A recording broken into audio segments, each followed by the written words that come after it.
Alright, what's up, people? As it turns out, I had done parts 1 through 3 of converting the Rouleau RX200 over to a DNA 200, and hadn't gotten around to making the last step. And it's not like I was building suspense or anything. I just hadn't gotten around to it. But anyways, this is where we are so far. Okay. I think we covered the fire button and how you need to put a 0.7 millimeter spacer, little piece of plastic, stick it in that in the cutout underneath the button, so that it's thicker. And conversely, these two buttons here have to be filed down to 3.4 millimeters. Once you get down to about maybe 3.45, it may fit, but then as you can, let me get a pointer. These 4 screws here, it's hard to do opposite like looking in the mirror, they're holding the front faceplate, and the more tightly you tighten down the faceplate, you'll find out whether or not the buttons are too thick or not. Okay, and then so that's basically done. And as we covered in the part 3, I like to split the battery sled into 2 pieces. And what this allows me to do is to basically separate everything. So here's the bottom section, and I can just deal with the wiring on that. And then here's the top section. Alright, this is a balance wire that goes down. Covered that soldering. And then that way I just don't have to deal with the big thick battery sled and trying to wedge it in and everything. This is a matter of taste, though. If you want to preserve the entire battery sled, it's perfectly doable. It's just when you want to get this ground strap back in, can be a little hard to aim, and especially using a thicker positive battery lead from here to the board, while also keeping it short enough so that it can fit behind the battery sled. Well, let's just say the first time I tried it, I tried to keep the battery sled whole, and then it just became too frustrating. And if you notice here, let me see if we can get a better angle on that. I have, with a Dremel disc sander, sanded this, and it's easy to kind of screw up. I slipped a couple of times, and you can see that there, so whoopsies. Which is why, while I'm completely confident in doing a conversion on my own mod, without a drill press and other jigs set up, I wouldn't accept another person's mod to do the conversion on, because I cannot with my particular craftsman skills or lack thereof, I can't guarantee you that it's going to come back scratch free. That helps a little bit. A Sharpie. Alright, now so this is all completely sanded and bare, and then that's done for a reason. Now here is the Veritube V1 flat top that we're going to be installing. Okay, now just soldered this wire in there. Now there's two things that we're going to do before installing this, and the first is we're going to lightly treat the bottom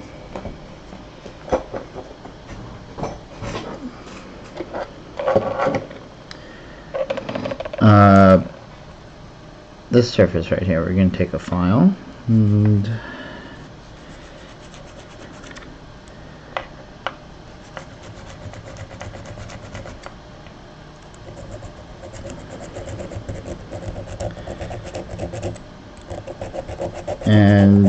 just bring it down to bare metal.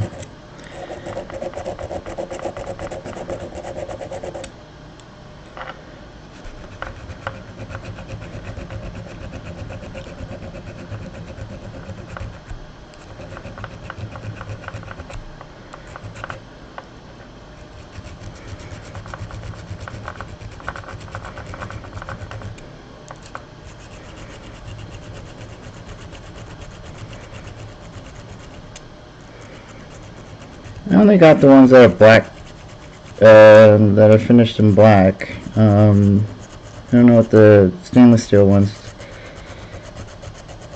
look like, but even with those,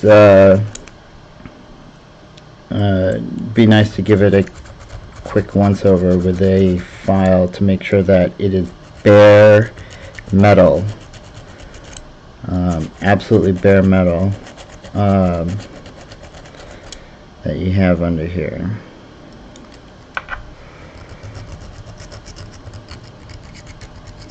At this point, enough has been cleared away, but we'll just get it all off.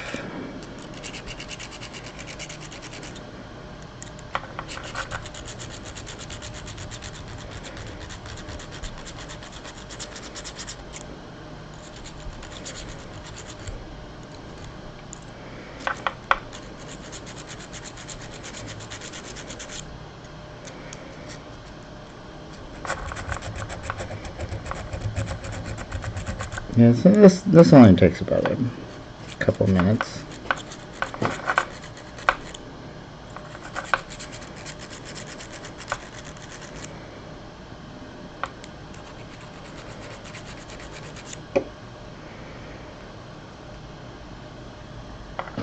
Alright, and there you go. You can see that that's now it's pretty much all that black finish has been scraped away. Okay, second thing we're going to do is we're going to take this. Alright, now when it had been soldered, actually the solder kind of wicks through the wire a bit, so it gets hard about here because the solder wick through. Okay, which we want. Alright, and then we're going to bend this 90 degrees.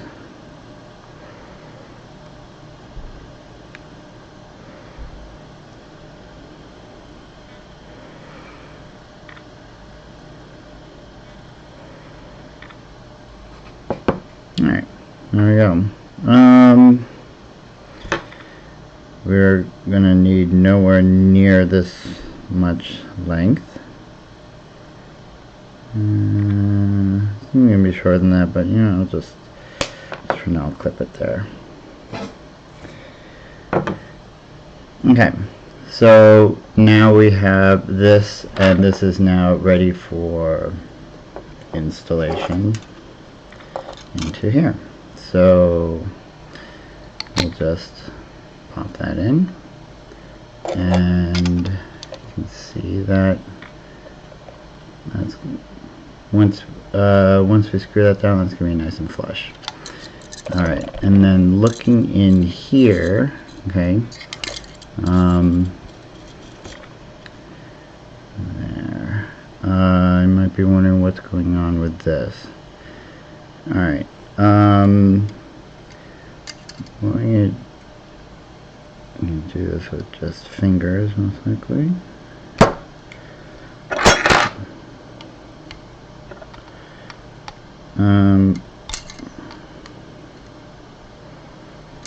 Come on.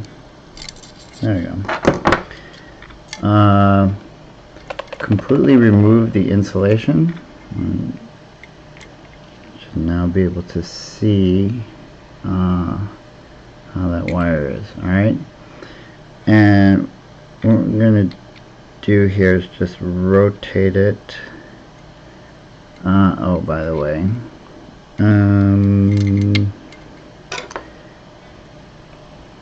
make sure this is in good focus.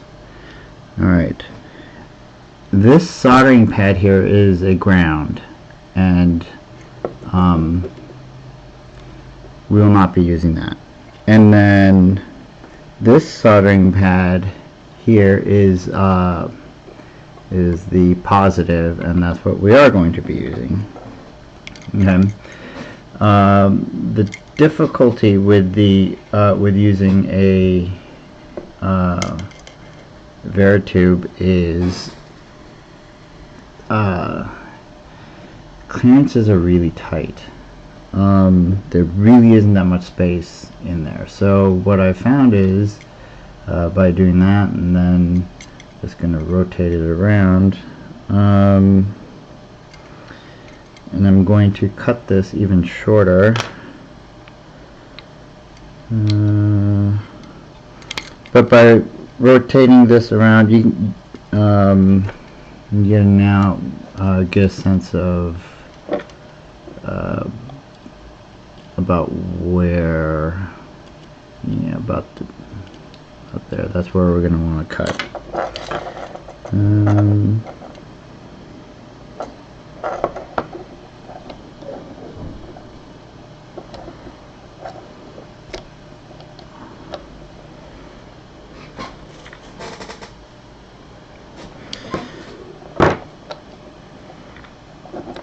Okay, and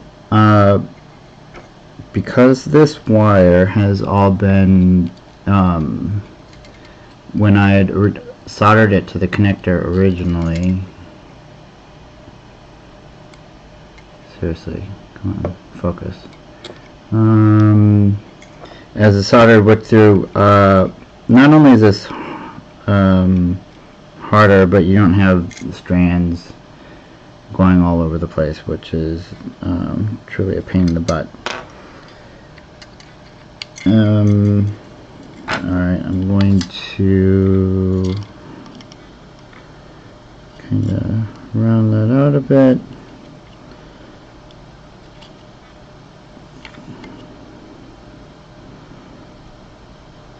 Try and get that bend in. Okay. So I also added some extra solder to the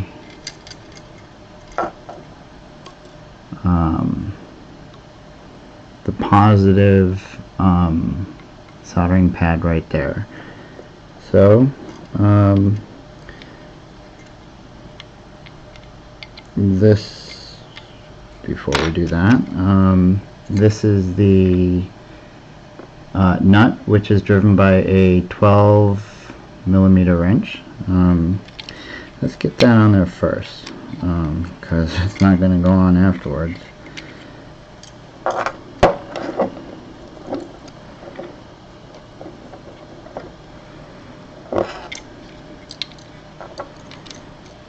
And this part is actually pretty fiddly because I have to back this out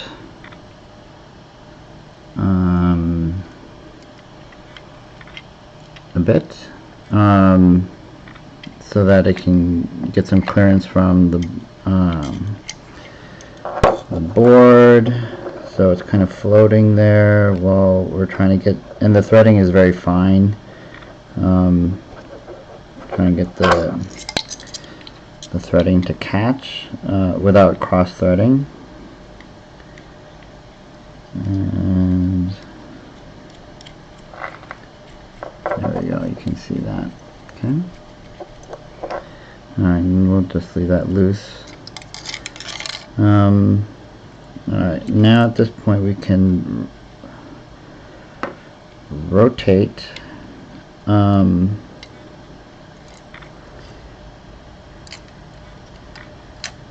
rotate the connector until this is contacting the positive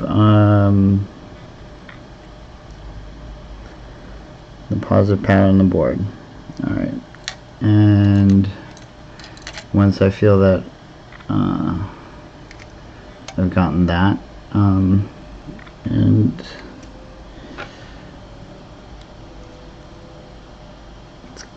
once that's in position, then I'm going to actually go ahead and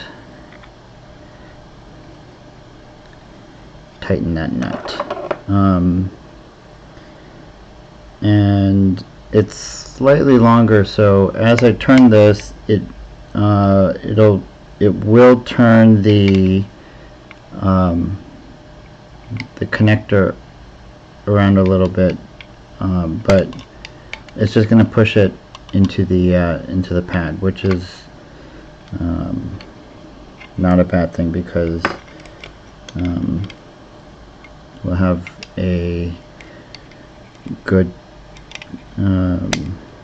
it's being held in place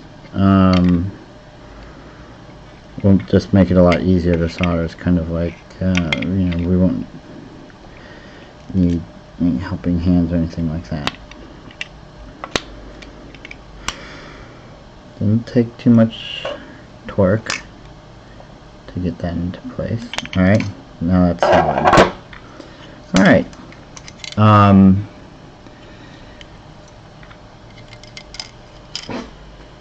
That's good and flush.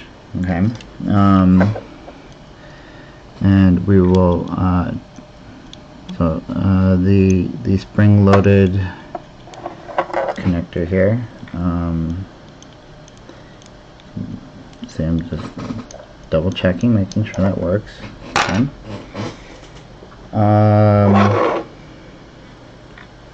And we don't need a ground wire, because this thing is grounded much better than a ground wire would. It comes with like this little loop that you would attach under here, and then you'd run a wire, but that doesn't make, that's a weaker ground than what we have now, because this entire thing, we saw that much surface area is grounded to the chassis, and the entire chassis is a electrical ground. Alright, and according to Evolve,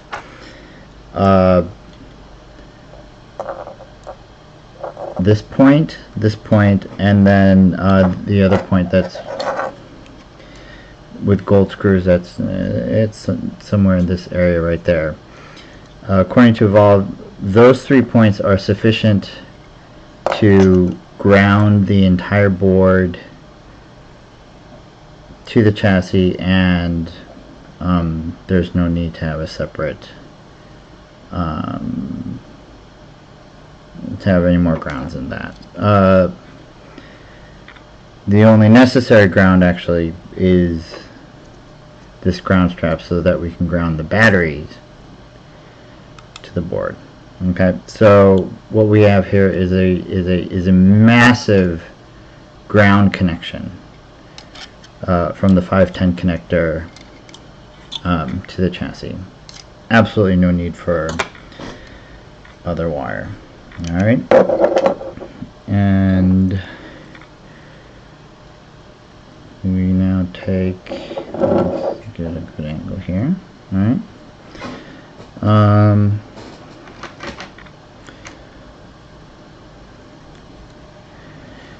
Don't need much, just a bit of solder.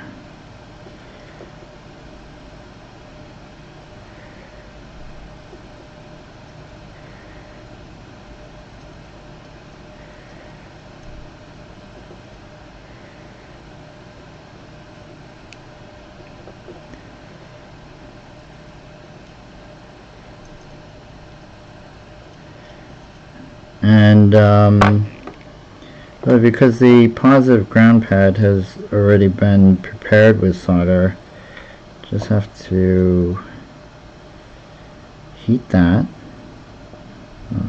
get that liquid, have these two touch.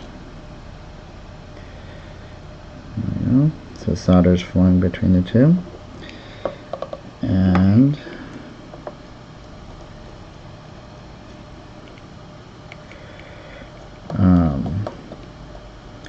we have a nice big positive connection to the board, and this is really the only way that I could find, given the very limited real estate that there is, to run this thick of a wire to the board. Alright. That's good. That's not going anywhere. There's a little more down here. Some people use just the right amount of solder, and some people always use a little bit too much. Some people drip their RDAs with a proper amount, and some people over drip, and kind of in the over category on both, but still works. Alright, so that completes soldering for this.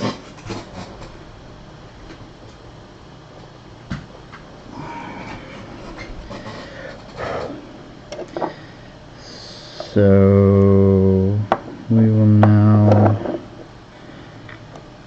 get this in.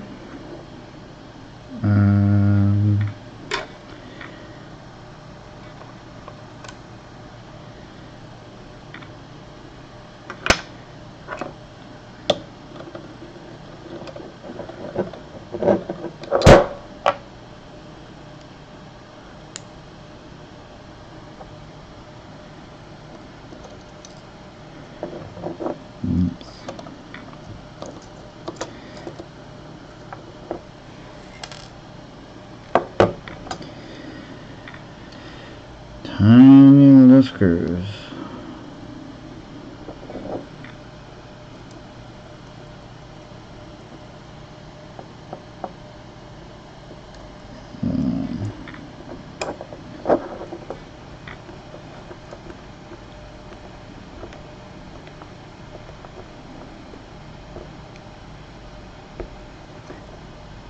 Alright. Now the battery sled is fully grounded, and we take a miniature Torx to attach the top.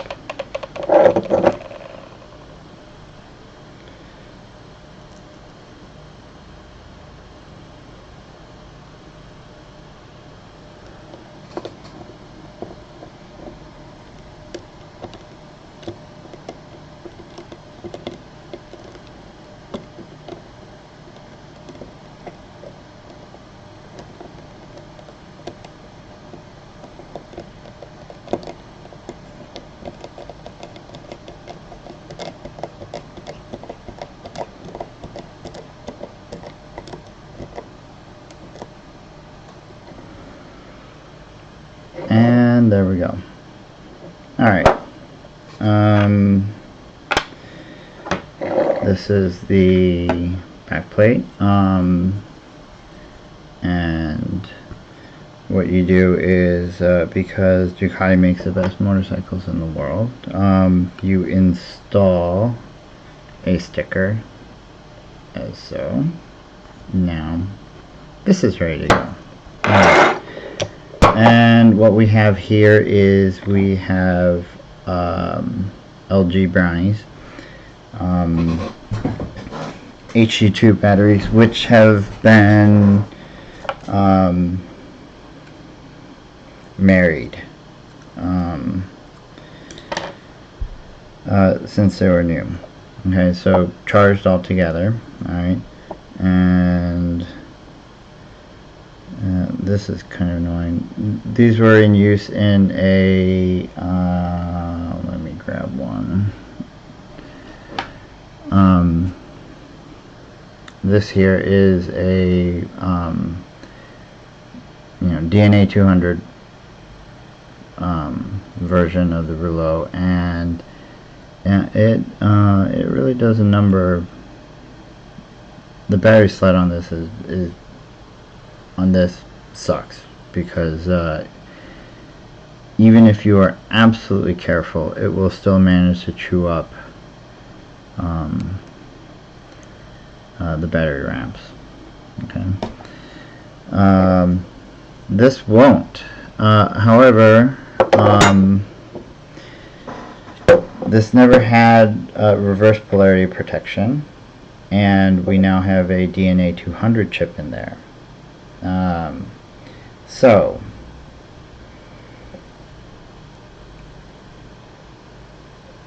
negative, alright.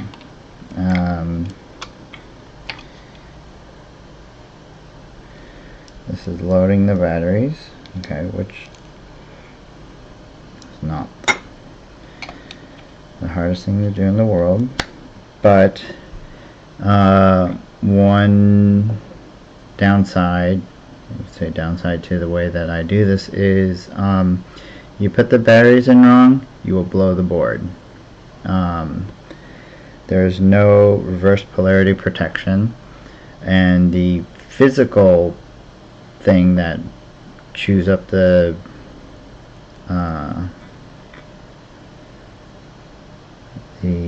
battery wraps on the rouleau DNA 200, they don't exist here, which is good because it saves the batteries, but yeah, you just have to pay attention when you're putting in the batteries. Okay, positive there. Alright, and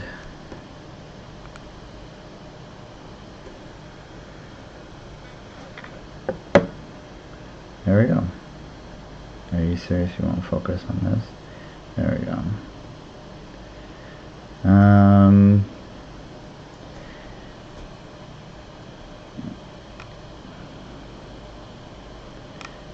Alright. Profile 8, power.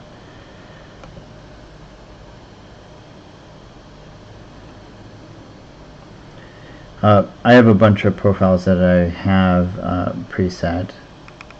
Power. This is for platinum ruthenium wire. Same thing, but I have the ramp set up differently for an Geek Vape avocado. Titanium, nickel, stainless steel, tungsten, gold. Not that I normally use gold coils. I did once, and it was a very clean vape, and but it was such a incredible pain in the ass that I'm never gonna do that again. And then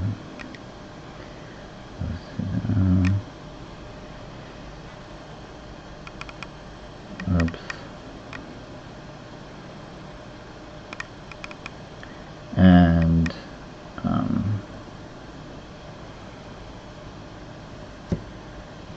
I really apologize for the terrible quality of this Logitech C920 camera, which is worthless in terms of focusing, and profile 8, which is just straight power, and there you go. And that's what I have it set at. And how an actual DNA 200 board works, that is definitely beyond the scope of this video. Just up and down. The way I like to have it set is resistance,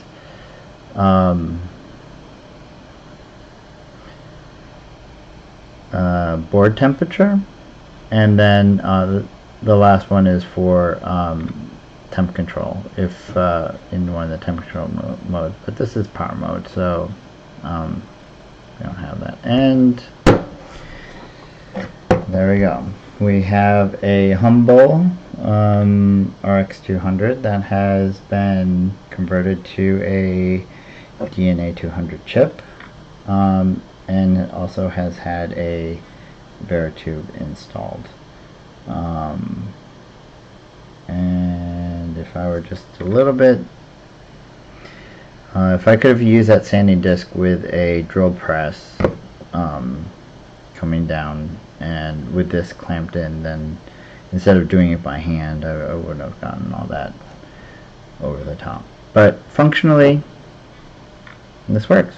So I have a Rouleau DNA 200. Total cost about $125, because mod was $40, board was $80, this was about $5, and a couple hours of work, and I have one that's in all black, which I wish this came in all black. It doesn't. It only comes in the silver color, which is anyways, I hope you found that to be informative, and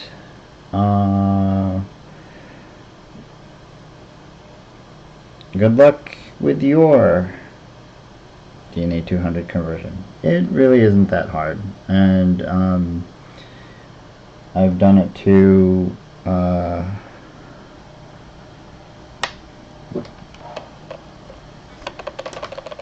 this one had been converted.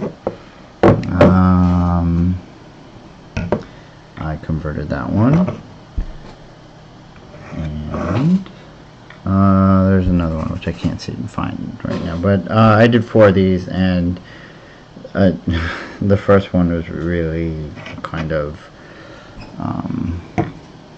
butchered, but gradually got a little bit better and better at it. So let's have a vape and